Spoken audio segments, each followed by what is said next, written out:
Hi, we've been working on the Rectory for about 3 weeks now and it seems to be going pretty well. We've got lots done. I've had a very much needed haircut and shave and I'm just going to put together an update video for you guys, hopefully with a few more action shots on it this time. Today I'm going to be stripping out a kitchen. The water's already been turned off, so this should be quite a simple job.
This is the main electricity board for the house.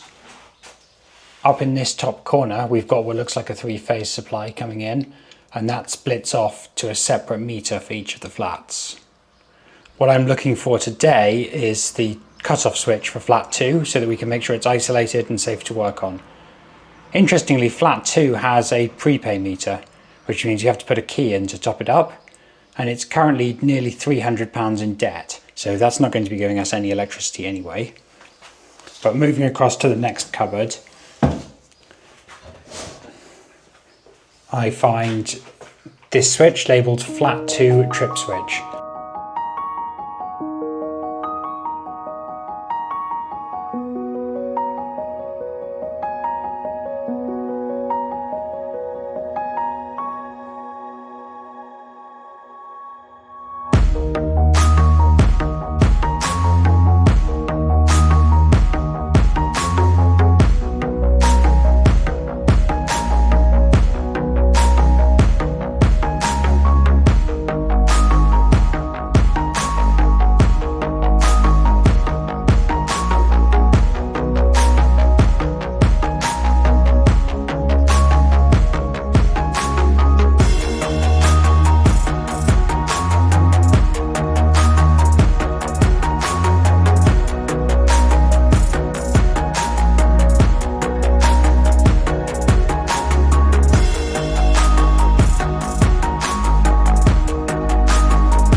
I nearly forgot. I just wanted to say thank you for all the comments we've been getting.